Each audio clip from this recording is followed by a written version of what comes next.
का हमारे YouTube channel पे बात करेंगे इंडियन ऑयल शेयर के बारे में। काफ़ी सारी नई अपडेट्स आती नज़र आ रही हैं और वीडियो के एंड पर बात करेंगे कुछ डिविडेंड स्प्लिट और काफ़ी सारी कंपनियों ने नए बोनस की घोषणा भी करी है। तो वीडियो को शुरू करने से पहले एक छोटी सी रिक्वेस्ट उन लोगों से भी करना चाहेंगे, चैनल पर फर्स्ट टाइम आया तो चैनल को सब्सक्राइब जरूर कर लीजिए ताकि आने वाला सारा अपडेट आप तक पहुंचता रहे। तो फिर शुरू करते हैं आज की ये वीडियो। मैं हूं आपका दोस्त करण, स्वागत है आपका अपने ही। भारत और अजरबैजान के बीच तेल का कारोबार फिर से शुरू हो गया है। भारत अजरबैजान से तेल खरीदने वाला एक बड़ा देश है और वहां निवेश भी कर रहा है।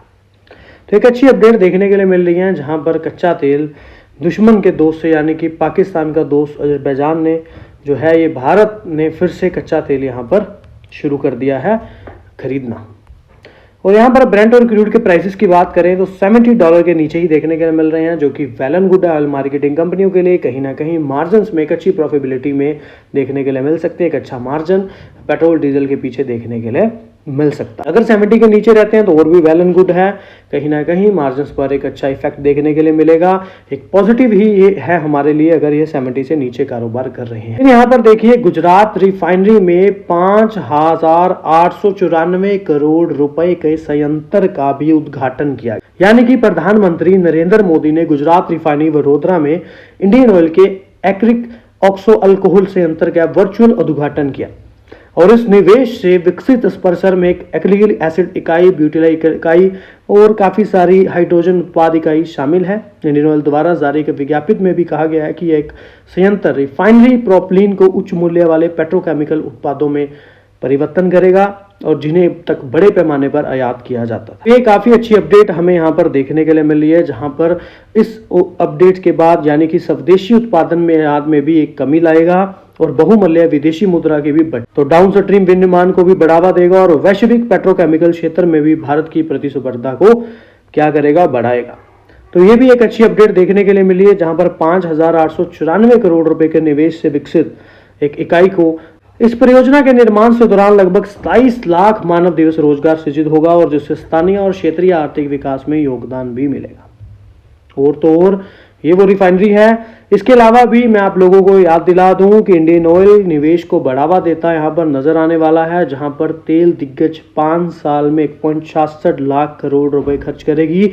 रिफाइनिंग और रिन्यूएबल एनर्जी पर ध्यान केंद्रित करेगी। इंडियन ऑयल सबसे बड़ी ईंधन खुदरा कंपनी कॉर्पोरेशन IOC ने अपने मुख्य रिफाइनिंग और ईंधन विपणन परिचालन को मजबूत करने के लिए अगले 5 वर्षों में 1.66 लाख करोड़ रुपए की निवेश की योजना बनाई है। साथ ही कंपनी ने पेट्रोकेमिकल नवीकरणीय ऊर्जा में विस्तार में तेजी लाने की बात कही है।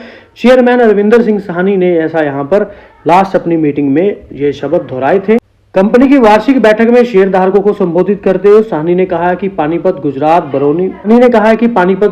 बरौनी में विस्तार परियोजनाओं के कारण 2028 तक रिफाइनिंग क्षमता मौजूदा 80.75 मिलियन टन प्रति वर्ष से बढ़कर 98.4 मिलियन टन हो जाएगी। भविष्य की बात करें तो आपकी कंपनी ने अगले 5 वर्षों में लगभग 166 लाख करोड़ 1.66 लाख करोड़ निवेश की प्रतिबद्धता जताई है, जिसमें पेट्रोकेमिकल, प्राकृतिक गैस, रिन्यूएबल एनर्जी, भारत की बढ़ती ऑटो ईंधन मांग, वैश्विक ऊर्जा परिवर्तन के बीच संतुलन बना रहेगा। इस योजना को आगे बढ़ाने के लिए इंडियन ऑयल ने नेपाल में भी नई भंडारण सुविधाओं सहित 21 चालू परियोजनाओं के माध्यम से अपने 20,000 किलोमीटर लंबे पाइपलाइन नेटवर्क का विस्तार 22,000 किलोमीटर तक कर रही है और इसके पेट्रोकेमिकल व्यवसाय जिससे अगले विकास इंजन के रूप में पहचाना जाता है और 2030 तक 4.3 मिलियन टन से बढ़ाकर 13 मिलियन टन प्रति वर्ष किया जा रहा है, जिससे आयात कम करने, मार्जिन बढ़ाने और विशेष रसायनों अधिक जोर दिया जाएगा। यानी कि कहीं ना कहीं कंपनी काफी बढ़िया यहाँ पर करती नजर आ रही है। इसके अलावा भी हरित हाइड्रोजन उत्पाद, टिकाऊ विमान ईंधन 3 वर्षों के भीतर रिन्यूएबल एनर्जी क्षमता को भी 1 गीगावाट से बढ़ाकर 18 गीगावाट तक करने की बात कही गई है और कंपनी ने अपने 40,000 से अधिक ईंधन स्टेशन जो इनके पहले से ही हैं उन पर भी EV चार्जर, बैटरी सुविधाएं और CNG LNG आउटलेट भी जोड़ रही है। कहीं ना कहीं कंपनी यहाँ पर ग्रीन एनर्जी पर एक बड़ा फोकस जो है देती नजर आ रही है, जो कि काफी अच्छी बात है। मॉस्को से बाहर निकलने का कोई रास्ता नहीं है। भारतीय तेल कंपनियों का 1.4 अरब डॉलर का डिविडेंड रूस में क्यों फंसा हुआ है, थोड़ा सा समझने वाला पॉइंट है। भारतीय सार्वजनिक की जो तेल कंपनियां हैं, अगर आप पहले वीडियोस देखते हैं तो आसानी से समझ आएगा। 1.4 अरब डॉलर के सवाल का सामना कर रही हैं रूस में पिछले 3 सालों से जमा हो रहा है अपनी डिविडेंड आय को कैसे वापस लाएं। भारत सरकार और कंपनियां इसका समाधान ढूंढने की कोशिश कर रही हैं, लेकिन अभी तक उन्हें सफलता नहीं मिली है। हालांकि उन्हें भरोसा है कि पैसा सुरक्षित है, क्योंकि जो रूस की तेल परिसंपत्तियों में जो उनका निवेश है या उससे प्राप्त जो डिविडेंड है वो नियमित अंतराल पर मॉस्को में जो स्थित एक भारतीय बैंक है उसमें कंपनियों के खातों में जमा हो रहा है। भी वे उस तक पहुंचने और उसका उपयोग करने में असमर्थ है। दैट मीन कंपनियों का जो हमारी हिंदुस्तान की कंपनियां हैं, ऑयल मार्केटिंग कंपनियां हैं, रूस में जिन कंपनियों पर उनका निवेश है वहां से जो डिविडेंड प्राप्त हो रहा है वो मॉस्को में भारतीय बैंकों में कंपनियों के खातों में जमा हो रहा है, लेकिन फिर भी वो पैसा इनको नहीं मिल पा रहा। लेकिन इनको विश्वास है कि वो पैसा इनको मिल जाएगा, लेकिन वहीं पर पैसा वो अभी तक नहीं मिल पा रहा। और ये फंसे हुए डिविडेंड में भारतीय सार्वजनिक तेल की जो कंपनियां हैं रूस में तेल और गैस उत्पाद परियोजना में जो हिस्सेदारी हासिल करने के लिए वर्षों से किए गए अरबों डॉलर के निवेश उत्पन्न होते हैं। इस निवेशों का जो अनुमान है वो करीब 6 अरब डॉलर से अधिक है, जो कि काफी बड़ी अमाउंट है, जो रणनीति भारत की ऊर्जा सुरक्षा योजना का एक महत्वपूर्ण हिस्सा भी है, क्योंकि भारत तेल आयात पर बहुत अधिक निर्भर है। और तो और भारतीय कंपनियों में तेल एंड प्राकृतिक गैस निगम यानी कि ONGC की जो विदेशी निवेश शाखा है और OVL भी इसमें शामिल है, और तो और Indian oil corporation, oil India, BPCL, BPRL का भी एक संघ है, जिनकी संयुक्त रूप से वैंकूवर में अगर एज अ परसेंटेज देखें तो 23.9 और 29.9 की हिस्सेदारी बताई जा रही है। उद्योगों के अनुसार अगर हम डिविडेंड की ही बात करें, लटके हुए डिविडेंड की, तो करीब करीब एक बड़ा हिस्सा है जो कि 1 अरब डॉलर का है, और 1 अरब डॉलर काफी बड़ी अमाउंट है। भारतीय कंपनियां अपनी रूसी संपत्तियों से नियमित लाभ प्राप्त कर रही हैं, लेकिन रूस यूक्रेन युद्ध शुरू होने के बाद से वे इस आय को वापस नहीं ला पा रहे हैं, क्योंकि वापसी में मूल बाधा फरवरी 2022 में रूस द्वारा यूक्रेन पर आक्रमण के बाद लगाए गए भुगतान चैनल संबंधित प्रतिबंध। तो वो जो युद्ध रूस और यूक्रेन के बीच चलता नजर आया, उसकी वजह से यहाँ पर बड़ी अमाउंट यहाँ पर ऑयल मार्केटिंग कंपनियों की फंसी, कहें ना कहें वो एक अलग बात है, लेकिन वो फिलहाल निकालने के लिए असमर्थ जरूर है। अगर ये अमाउंट कंपनियों के पास आता है तो आपको पता ही है, कंपनियां नए अवसर ढूंढती हैं, नई निवेश की घोषणाएं करती हैं। कंपनी उस पैसे को एज अ रिजर्व भी रख सकती हैं, और रिजर्व कंपनियों के पास सिर्फ ज़्यादा रहता है तो कंपनी बोनस डिविडेंड चीज़ें आसानी से दे पाती है। तो शायद हो सकता है ये भी एक बड़ा कारण हो जिससे कंपनियां डिविडेंड का भुगतान बहुत बढ़िया नहीं कर पा रही। वैसे तो बढ़िया ही है, लेकिन जैसे कि पिछली वीडियो पर जो ये 3 रुपये का डिविडेंड देखने के लिए मिला, जो कि यहाँ पर फिलहाल 30 तारीख से पहले आ जाना चाहिए अकाउंट्स में, कईयों ने यहाँ पर हमें कमेंट में भी पूछा था। और तो लोगों का जो कहना था काफ़ी सारे सब्सक्राइबर्स का कि 3 रुपये का डिविडेंड बहुत कम दिया गया है, तो शायद ये भी एक बड़ा कारण हो सकता है। शिपिंग कॉर्पोरेशन ऑफ इंडिया के BPCL, HPCL and Indian oil IOCL के साथ एक समझौता ज्ञापन पर हस्ताक्षर किए, और काफी अच्छी रैली हमें इंडियन ऑयल में आती नजर भी है। इस सहयोग का उद्देश्य एक साथ मिलकर ऐसे बड़े बेड़े का निर्माण और संचालन करना है जो कि आत्मनिर्भर भारत के दृष्टिकोण को साकार करेंगे, भारत की नौ वहन क्षमता को मजबूत करेंगे, देश की ऊर्जा सुरक्षा में भी सुधार लाएंगे। इस समझौते ज्ञापन के तहत कंपनियां संयुक्त रूप से जहाजों का अधिग्रहण यानी कि जो शिपिंग यहाँ पर समुद्री जहाज जो यहाँ पर चलते हैं, जिसके साथ साथ अंतर्राष्ट्रीय व्यापार हमें देखने के लिए मिलता है, क्योंकि क्रूड ऑयल, कच्चा तेल या जो भी यहाँ पर बाहर देशों से मंगवाया जा रहा है समुद्र के रास्ते से, तो उन जहाज़ों का अधिग्रहण करना और संचालन भी करना और स्वामित्व भी करना यानी कि मालिक बनना और प्रबंधन भी करना। इन जहाज़ों का उपयोग अंतर्राष्ट्रीय व्यापार के साथ साथ पेट्रोलियम और पेट्रोलियम उत्पाद, पेट्रोकेमिकल एंड अन्य हाइड्रोकार्बन के साथ तटीय परिवहन के लिए किया जाएगा। तो एक बड़ा कोलैब इंडियन ऑयल का शिपिंग कॉर्पोरेशन ऑफ इंडिया के साथ होता हमें नजर आ रहा है। और बात कर लें अगर क्रूड और ब्रेंट की, तो भारत और चीन की कंपनियों पर यूं की कड़ी नजर है। कच्चा तेल $65 के करीब जो देखने के लिए मिल रहा है। तेल बाजार ने भी लगातार 3 दिन की तेजी के बाद स्थिरता दिखाई है। जैसे कि मैंने आप लोगों को पहले भी बोला, अगर इंडियन ऑयल कच्चा तेल की बात करें कच्चा तेल हमें यहाँ पर 70 से अबव जाता नजर नहीं आता, तो दैट मीन इंडियन ऑयल या फिर ऑयल मार्केटिंग कंपनियों के लिए बेनिफिशियल है। मार्जिन काफी अच्छे देखने के लिए मिलते हैं। हाल ही में यूक्रेन ने रूस का सैराटॉव रिफाइनरी पर भी हमला किया, जिससे देश की कच्चे तेल की उत्पादन क्षमता पर महामारी के बाद सबसे नीचे स्तर पर पहुंच। इसके बीच अगर ओपेक प्लस ग्रुप की बात कर लें तो उन्होंने भी तेल उत्पाद की वापसी ने बाजार की सप्लाई बढ़ाने का संकेत दिया। विश्लेषकों का भी अनुमान, अगर यही रफ्तार बनी रही तो साल के अंत तक वैश्विक तेल बाजार में सप्लाई आने की स्थिति बन सकती है। यूरोपियन संघ यानी कि ईयू भी रूस पर दबाव बनाने के लिए नई प्रतिबंधों की तैयारी में है। ईयू, भारत और चीन उन कंपनियों पर कार्रवाई करने का विचार कर रहे हैं जो कि रूस की तेल बिक्री में मदद। लेकिन मेन पॉइंट को समझें तो मेन पॉइंट यहां पर है कि अमेरिका में भी तेल बाजार में अहम आंकड़े सामने जो आए हैं। इंडस्ट्री की रिपोर्ट के मुताबिक कच्चे तेल भंडार में 3.4 मिलियन बैरल की गिरावट दर्ज हुई है और आधिकारिक आंकड़े भी इस रिपोर्ट की पुष्टि करते हैं कि यह पिछले एक महीने में भंडार की सबसे बड़ी कमी हो। सो इस तरह से यहाँ पर जो है सिनेरियो बनता नजर आ रहा है कच्चे तेल का। और फिर इंडियन ऑयल का क्लैब ही हुआ है, जैसे कि मैंने आपको पहले भी कहा था। अगर टेक्निकल वाइज भी इंडियन ऑयल की बात कर लें तो आरएसआई यहाँ पर 70 के करीब आती नजर आ रही है। अगर 70 से अब निकलती है तो दैट मीन खरीदारी ज्यादा हो चुकी है, बिकवाली कभी भी आ सकती है। डे 10 मोमेंट स्कोर की बात करें तो कहीं ना कहीं ग्रीन जोन में आता नजर आ रहा है। एमएसीडी सिग्नल ऑल्सो ग्रीन है। That mean technical wise trend अभी भी बुलिश है। बायर्स कहीं ना कहीं स्टॉक में एक्टिव होते नजर आ रहे हैं। आरएसआई में भी प्राइस स्ट्रेंथ बनती नजर आ रही है। बाकी नो डाउट लंबे समय के लिए स्टॉक अच्छा है। नीचे की तरफ अगर 100 रुपए भी निवेश करना है तो 5-5 करके 20 बार में निवेश करें। जैसे जैसे स्टॉक 1-2 5-5 पॉइंट गिरता है थोड़ा थोड़ा एक्यूमुलेशन करते रहें, ताकि नीचे के लेवल में एक अच्छा एक्यूमुलेशन लेवल बनता रहे और लंबे समय में अच्छे रिटर्न बनते नजर आ सके। दो चीजें बहुत डिपेंड करती हैं, पहला क्रूड ब्रेंट के प्राइस और सेकंड कंपनी के रिजल्ट क्या रह रहे हैं क्वार्टरली की बात करें तो महारत्ना कंपनी ने 1 लाख रुपए के बना दिए 47 लाख रुपए, 4 बार बांटे हैं बोनस। तो Maharatna company Indian oil corporation ने लंबी अवधि का नजरिया रखने वाले निवेशकों को मालामाल कर दिया। इंडियन ऑयल कॉर्पोरेशन ने पिछले 20 साल में शेयर धारकों को 56 रिटर्न दिया है। उन्होंने पिछले 20 साल में 1 लाख रुपए के निवेश को 47 लाख रुपए से ज्यादा का बना दिया। महारत्ना कंपनी ने यह कमाल बोनस शेयरों के दम पर दिखाया। पिछले 20 साल में इंडियन ऑयल कॉर्पोरेशन ने निवेशकों को 4 बार बोनस शेयर का तोहफा भी दिया। Maharatna company Indian oil corporation limited के शेयर 16 सितंबर 2005 को 36.25 रुपए पर थे।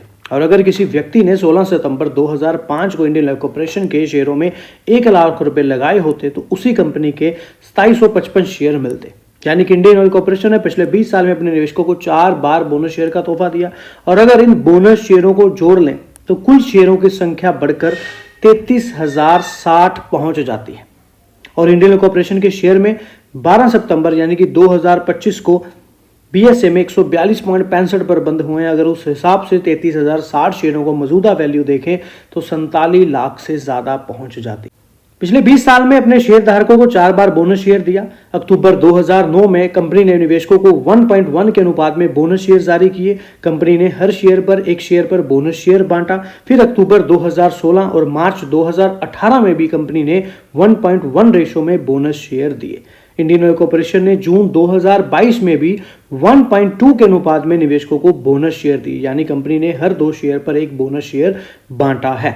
महारत्ना कंपनी इंडियन कॉर्पोरेशन ने अगस्त 2003 में भी 1.2 के रेशो में बोनस शेयर बांट चुकी है। हालांकि हमने अपने कैलकुलेशन में केवल 20 साल में दिए गए बोनस शेयरों को शामिल किया है। हमने अपने कैलकुलेशन में कंपनी की तरफ से दिए गए डिविडेंड को शामिल नहीं किया। अगर डिविडेंड के अमाउंट भी देखें तो वो एक अलग सिनेरियो जो है बनता नजर आएगा। अकेला बोनस ही कंपनी का 1 लाख रुपए का 20 साल में 47 लाख रुपए करने का दम दिखा चुका है। आगे का सिनेरियो समझे तो आगे के लिए देखिए बहुत सारी चीजें हैं। क्रूड ब्रेंट के प्राइसेस, कंपनी के क्वार्टरली रिजल्ट, अब कंपनी देखिए ग्रीन एनर्जी, रिन्यूएबल एनर्जी पर भी फोकस बढ़ाती नजर आ रही है। निवेश आगे बढ़ता जा रहा है। कहीं ना कहीं साहनी जी काफी कोशिश कर रहे हैं, काफी प्रयास कर रहे हैं, जो कि पिछले 1 महीने में हमने उनकी सारी स्टेटमेंट लगभग आपके साथ शेयर करी ही हैं और आगे भी की ही हुई हैं। इंडियन ऑयल में अगर पीयर कंपैरिजन करें तो यहाँ पर रिलायंस के बाद सबसे यहाँ पर मार्केट कैप बढ़ती यहाँ पर नज़र आ रही है। उसके बाद बीपीसीएल, एचपीसीएल भी कंपनियाँ यहाँ पर नज़र आ रही। लेकिन अगर इन सभी सेक्टर के वाइज समझें, पीयर कंपैरिजन करें तो पी रेशो जो है वो वैल्यूएशन यहाँ पर 16.84 की निकल करके आ रही। लेकिन इंडियन ऑयल अगर पी रेशो के अकॉर्डिंग समझें तो फिलहाल हमें 12.61 पी रेशो देखने के लिए मिल रही है। अगर बीपीसीएल, एचपीसीएल के कंपैरिजन करें तो वो स्टॉक फिलहाल ज़्यादा सस्ते हैं अकॉर्डिंग टू पी रेशो।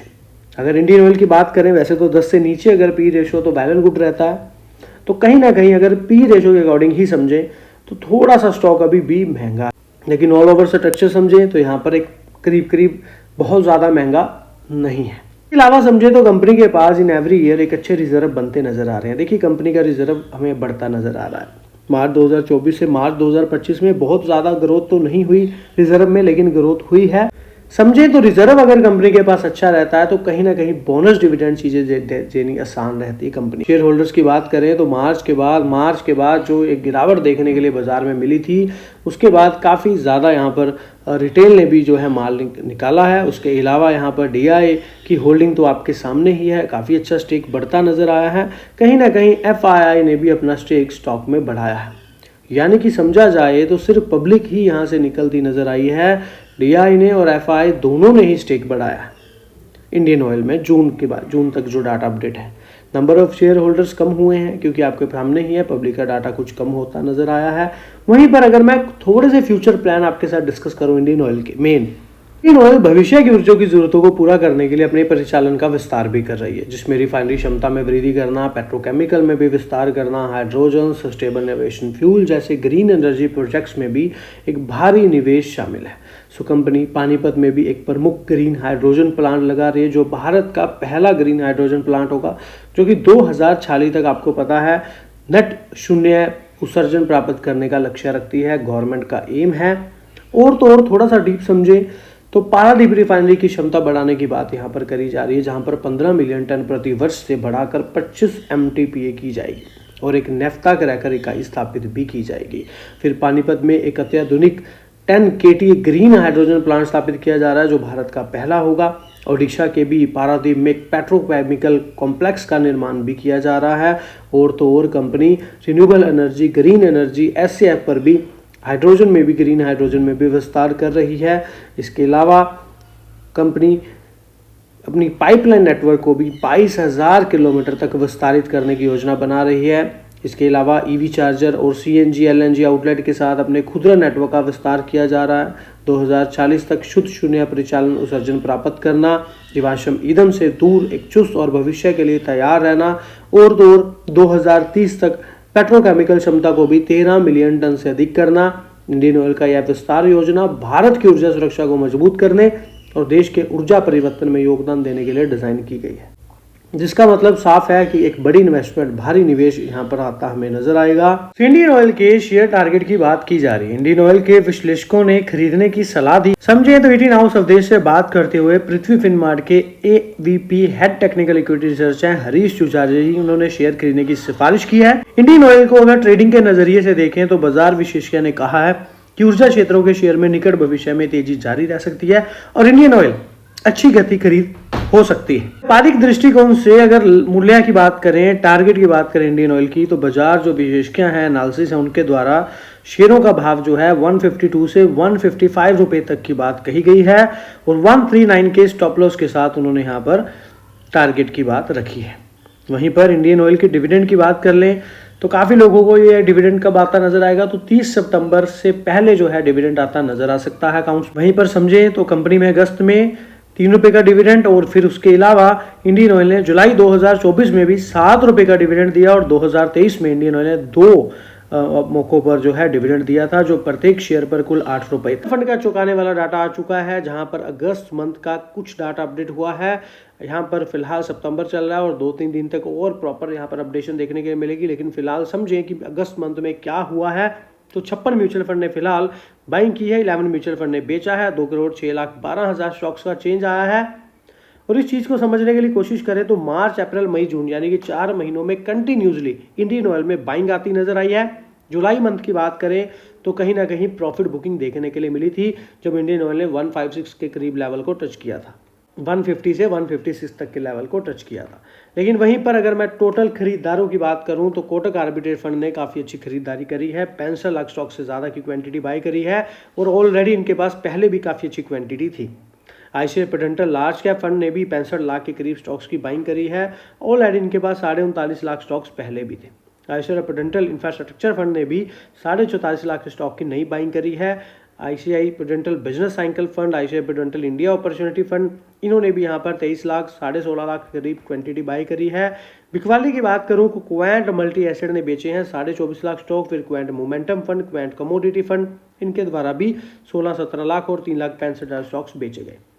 यानी कि इसके बाद बेचने वाले कम नजर आ रहे हैं, खरीदने वाले ज़्यादा नजर आ रहे हैं, जिसका मतलब है कहीं ना कहीं बाइंग जो है फिलहाल पॉजिटिव बनी हुई है। अगर डाटा चेंज होता है तो फिर से एक बार शेयर करने की कोशिश रहेगी। एनालिसिस की बात कर लूँ तो स्ट्रॉन्गली बाय 13 एनालिसिस रिकमेंडेशन दे रहे हैं इंडियन ऑयल पर, 4 और बाई की, 8 होल्ड की और 4 ऐसे हैं जो सेल और स्ट्रॉन्ग सेल की बात। इंडियन ऑयल में LIC का बहुत बढ़िया स्टेक बना हुआ है, 6.4% का स्टेक यहाँ पर इंडियन ऑयल में बना हुआ है। तो मैंने पहले भी आपको बोला था कि हो सकता है नीचे की तरफ सपोर्ट लेकर के बैक बाउंस होता नजर आए, तो एग्जैक्टली वही चीज़ क्लियर आपको होती करीब करीब नजर आई है।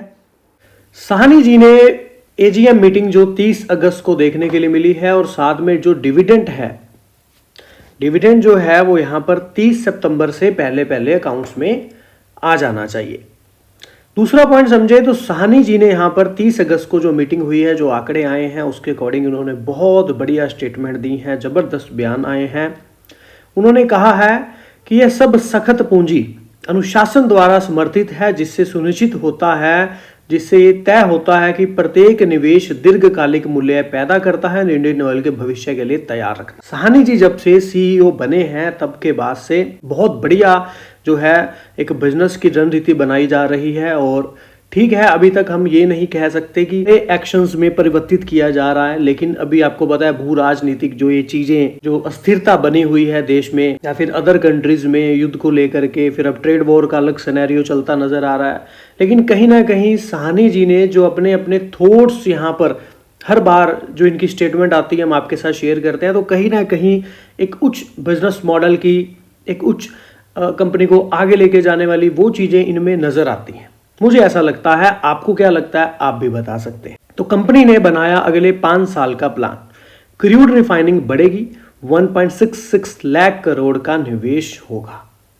देश की सबसे बड़ी तेल रिफाइनरी और fuel retailer Indian oil corporation ने आने वाले 5 साल में अब तक की सबसे बड़ी विस्तार योजना का ऐलान किया। चेयरमैन अरविंदर सिंह साहनी ने शनिवार को शेयरधारकों को बताया कि कंपनी ट्रेडिशनल ऑयल कॉर्पोरेशन को मजबूत करने के साथ साथ पेट्रोकेमिकल्स और नेचुरल गैस और रिन्यूएबल एनर्जी में भी तेजी से निवेश करेगी। इसके लिए इंडियन ऑयल 1.66 लाख करोड़ रुपए खर्च करेगी। कंपनी का कहना है कि वह अपने रिफाइनिंग बिजनेस को अपग्रेड करना चाहती है। कंपनी अपनी क्रूड ऑयल रिफाइनिंग क्षमता को भी 80.75 मिलियन टन प्रति वर्ष से बढ़ाकर 2028 तक 98.4 मिलियन टन कर देगी। पानीपत, गुजरात, बरौनी रिफाइनरी में भी एक्सपेंशन प्रोजेक्ट चल रहे हैं। पाइपलाइन नेटवर्क को भी 22,000 किलोमीटर तक बढ़ाया जाएगा, जिसके लिए 21 प्रोजेक्ट पर काम हो रहा है। और नेपाल समेत कंपनी ने कहा है कि नए स्टोरेज फैसिलिटी बनाए जा रहे हैं, जिससे क्रॉस बॉर्डर एनर्जी भी सप्लाई मजबूत होगी। तो इस एक स्टेटमेंट में काफी सारी चीजें हमने पढ़ी और सुनी समझी। दूसरा पॉइंट समझे तो IOC पेट्रोकेमिकल प्रोडक्शन को भी 4.3 मिलियन टन से बढ़ाकर 2030 तक 13 मिलियन टन से ज्यादा करने का लक्ष्य रखती है।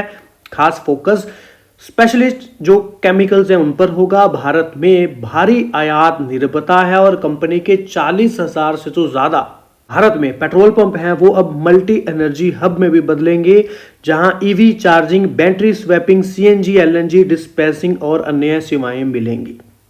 और IOC ने क्लीन एनर्जी प्रोजेक्ट्स यानी कि रिन्यूएबल एनर्जी प्रोजेक्ट्स के लिए या फिर ग्रीन हाइड्रोजन पर भी कंपनी का बड़ा फोकस है।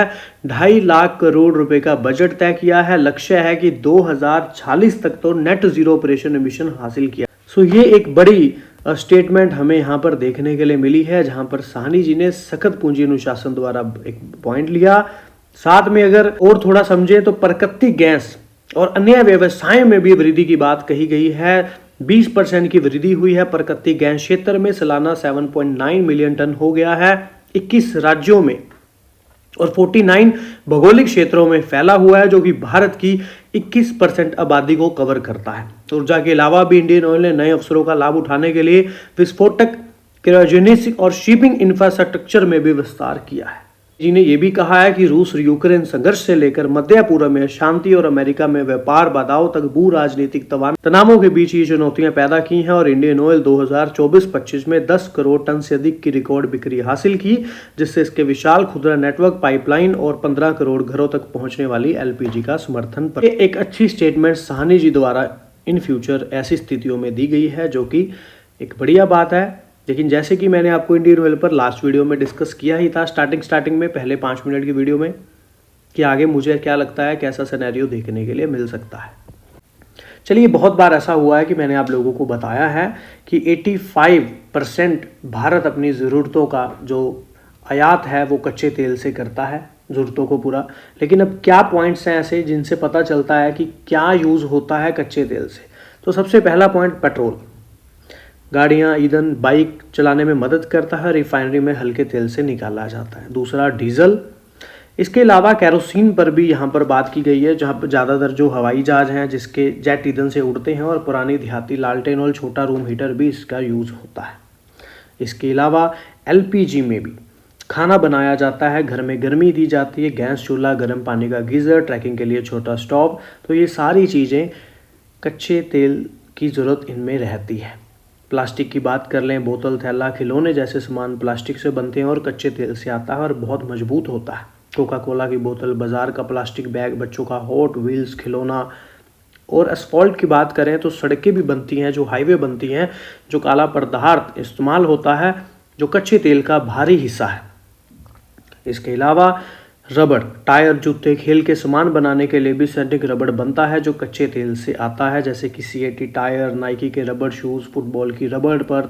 और तो और खेतों में फसल उगाने के लिए भी जैसे यूरिया आते हैं, कच्चे तेल से बने, केमिकल से बनते हैं, धान के लिए, गेहूं के लिए, मिक्स फर्टिलाइज सब्जियों के लिए।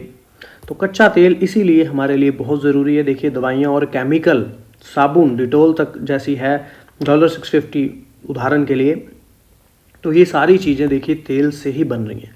लुब्रिकेंट्स भी गाड़ी और मशीनों के इंजन को चिकना रखने वाला कच्चा तेल से ही बनता है। सो इस तरह से कच्चे तेल की ज़रूरतें भारत में काफ़ी पूरी की जाती हैं, इसीलिए कच्चा तेल काफ़ी इम्पोर्टेंट है। इसके महंगे और सस्ते होने से बहुत सारे बिजनेस में आपको चेंज देखने के लिए मिलता है। बहुत सारी कंपनियों के प्रॉफिटेबिलिटी पर असर पड़ता है। अगर ये कम होता है तो कंपनियां ज़्यादा मुनाफा कमाती हैं, क्योंकि कच्चा तेल सस्ता है। और अगर ये महंगा होता है तो कहीं ना कहीं महंगाई भी बढ़ने का कारण एक बनता है, और दूसरा कंपनियों के मार्जिन पर भी असर पड़ता है। इंडियन ऑयल पर बात करें तो आईओसी शेयर की कीमत पिछले 6 महीनों में 18% बढ़ती नजर आई है। बेंचमार्क निफ्टी इंडेक्स से भी बेहतर प्रदर्शन कर रहा है, और इस अवधि में 8% भी और इस बेहतर प्रदर्शन को कच्चे तेल की कमजोर कीमतों के माहौल और तेल विपणन कंपनियां यानी कि ऑयल मार्केटिंग कंपनियों के वित्त वर्ष 2026 में, जो कि एलपीजी के पीछे इनको काफी नुकसान हुआ, उसकी भरपाई के लिए 30,000 करोड़ तक की प्रतिबद्धता से समर्थन मिला। ब्रोकरेज फर्म अलारा कैपिटल ने इंडियन ऑयल पर खरीदे बाइंग की रेटिंग दोहरा दी और इसके लक्ष्य मूल्य को 10% घटाकर 193 कर दिया। कटौती के बावजूद लक्ष्य अभी भी मौजूदा स्तरों से 38% की संभावित बढ़त का संकेत देता है, और अलारा ऑयल मार्केटिंग कंपनियों पर पॉजिटिव बना हुआ है।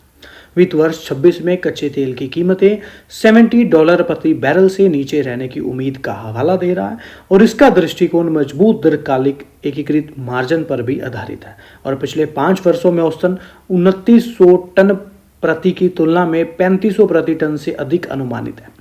और कमजोर कच्चे तेल की धारणाओं और वित्त वर्ष 26 के एलपीजी घाटे के लिए भी 30,000 करोड़ के सरकारी मुआवजे के आधार पर एक पॉजिटिव पॉइंट यहाँ पर उच्च मार्जिन की अनुमति मिलने की संभावना बताई गई है। और अलारा ने क्वार्टर 2 के जो रिजल्ट हैं उसके रुझान के आधार पर कमजोर रुपए और कम खुदरा डीजल मार्जिन को ध्यान में रखते हुए वित्त वर्ष 2026, 27 और 28 के लिए इंडियन ऑयल की आय जो है के लिए 7, 8 और 4% तक की कटौती की है। के शेयरों में और गिरावट, तो नुवामा ने 66% मार्जिन गिरने के जोखिम के 3 प्रमुख कारण भी यहाँ पर नुवामा इंस्टीट्यूट इक्विटीज ने भी इंडियन ऑयल पर अपनी कम करें रेटिंग बरकरार रखी। वित्त वर्ष 26 की पहली तिमाही में जो सकल रिफाइनिंग मार्जिन दर साल 66% गिरता नजर आया, जो कि पहले 2.15 प्रति बैरल रह गया। और बीपीसीएल और एचपीसीएल की भी बात यहाँ पर कही गई है। सो ब्रोकरेज ने शेयर के लिए 130 रुपए का लक्ष्य मूल्य रखा है, जो मौजूदा बाजार वैल्यू से 7% की गिरावट दर्शाता है। इसके अलावा ब्रोकरेज हाउस को उम्मीद है नुवामा को कि वित्त वर्ष 26 में जो रिफाइनिंग पेट्रोकेमिकल विस्तार और परियोजनाओं पर 33,500 करोड़ के पूंजीगत व्यय अनुमान ऊंचा बना रहेगा, लेकिन इससे आरओसी पर दबाव पड़ेगा और कंपनी का कर्ज भी बढ़ सकता है। EBITDA भी बात करें, शुद्ध लाभ अनुमान से भी कम देखने के लिए मिला। इनके अकॉर्डिंग यहाँ पर जो नुवामा की रिपोर्ट सामने आती नजर आई है। हालांकि BPCL HPCL की तुलना में इंडियन ऑयल ने पहली तिमाही में बाजार हिस्सेदारी बढ़ाई है और इसके अलावा LPG अंडर रिकवरी पहली तिमाही के 3700 करोड़ रुपए से बढ़कर 23,600 करोड़ रुपए हुई। यानी कि LPG के पीछे हर सिलेंडर पर इनको करीब 200 रुपए का नुकसान हो रहा था।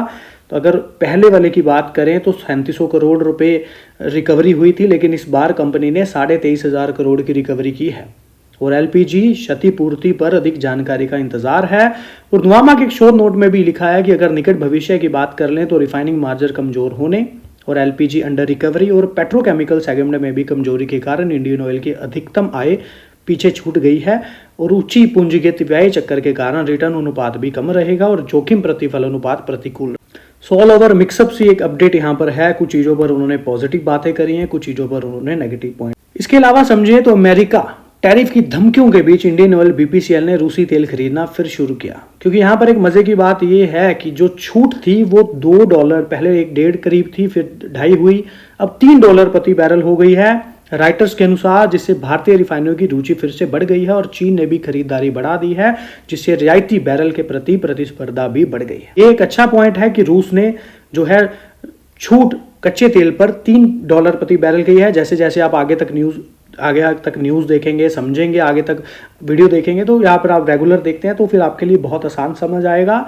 इसी के अलावा इस सहायता से कच्चे तेल और LPG की खरीद और ऋण भुगतान और पूंजीगत व्यय को बनाए रखने जैसी महत्वपूर्ण इंपॉर्टेंट जो नीड्स हैं उसको पूरा करने में इन 3 कंपनियों को काफ़ी ज़्यादा मदद मिलेगी। सेकंड पॉइंट, यह राशि जैसे कि मैंने कल भी बताया था 12 किस्तों में दी जाएगी और सरकार ने भुगतान की समय सीमा स्पष्ट नहीं की है। 2024-25 के दौरान अंतर्राष्ट्रीय LPG की कीमतें ऊंची बनी रहेंगी और आगे भी ऊंची रहेंगी।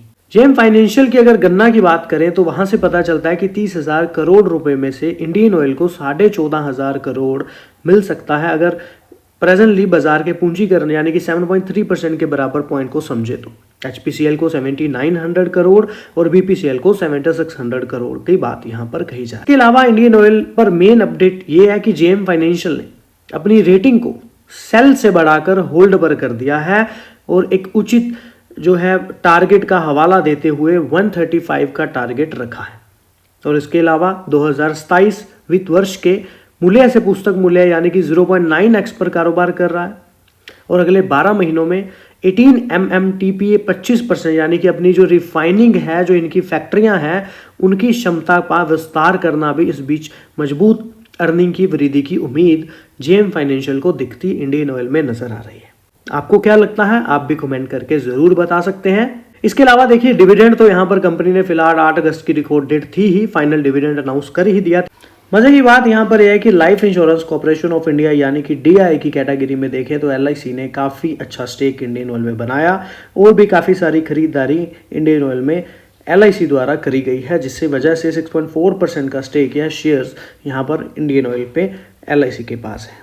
और तो और नो डाउट कंपनी का डिविडेंड यील्ड आपको पता ही है। 2023 की बात कर लें तो 8 रुपये डिविडेंड दिया है कंपनी ने 10 नवंबर और 28 जुलाई को। 7 रुपये का डिविडेंड 2024 को भी 12 जुलाई को मिला और फिलहाल एक फाइनल डिविडेंड जो है 8 अगस्त की बात कही जा रही है, जो आता नजर आएगा। नो डाउट कंपनी की बोनस हिस्ट्री भी अच्छी रही है। 2003 से कंपनी ने बोनस देने शुरू किए हैं 1.2, 1.1, 1.1 के अनुसार। 2022 में भी कंपनी ने 1.2 रेशो का बोनस दिया। वहां से कंपनी धीरे धीरे 257 इलेक्ट्रिक वाहन स्टेशन तक पहुंच चुकी है, तो ये काफी अच्छी बात है। कंपनी अभी एनर्जी पर भी फोकस करती नजर आ रही है और कच्चे तेल के दाम भी कम होते फिलहाल नजर आ रहे हैं, जिसका इंपैक्ट आपको कंपनी पर देखने के लिए शेयर पर मिल ही रहा है। तो इंडियन ऑयल कॉर्पोरेशन की वडोदरा स्थित गुजरात रिफाइनरी कैलेंडर वर्ष 2025 के दौरान 2 पेट्रोकेमिकल इकाइयों को चालू करके पेट्रोकेमिकल क्षेत्र में विविधता लाने में मदद के लिए 24,000 करोड़ रुपए का निवेश कर रही है। बाकी वीडियो जो है हमने बनाया है एजुकेशन पर्पस के लिए। अगर आप कोई भी डिसीजन ले, निवेश करें, फाइनेंशियल एडवाइजर की सलाह पहले ले, बड़ी बात खुद स्टडी जरूर किया करें। चैनल पे सभी लोगों का तहे दिल से धन्यवाद। मिलते हैं ऐसी एक और वीडियो के साथ। बात कर लेते हैं यहाँ पर बोनस शेयर्स के बारे में। तो उदाहरण के लिए यदि आपके पास 10 अक्टूबर 2025 को लक्ष्मी गोल्डाना हाउस के 50 शेयर हैं तो आपको 70 नए बोनस शेयर प्राप्त होंगे, जिसके आपके शेयरों की कुल संख्या 120 हो जाएगी। यानी कि एक्सचेंज फाइलिंग में कंपनी ने कहा है कि प्रत्येक 5 मौजूदा शेयरों के लिए नए 7 शेयरों का अनुपात में बोनस शेयर जारी करने को मंजूरी दी गई है। 31 मार्च 2025 तक कंपनी के बुक भंडार या प्रतिभूति प्रीमियम खाते से वित्त पोषित किया जाएगा। जारी होने के बाद चुकता इक्विटी शेयर पूंजी 20.87 करोड़ रुपए से बढ़कर 50.9 करोड़ रुपए हो जाएगी। कंपनी ने 10 अक्टूबर 2025 को रिकॉर्ड डेट तय की है। इसी तिथि से तय होगा कि कौन से शेयर धारक बोनस शेयर प्राप्त करने के पात्र हैं। कंपनी को उम्मीद है कि जो बोर्ड की मंजूरी है उसके मिलने के 2 महीने के अंदर शेयर जमा कर दिए जाएंगे या भेज दिए जाएंगे।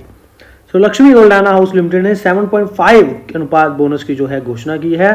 प्रत्येक वर्तमान में रखे गए प्रत्येक 5 शेयरों के बदले नए 7 शेयर मिलते नजर आएंगे।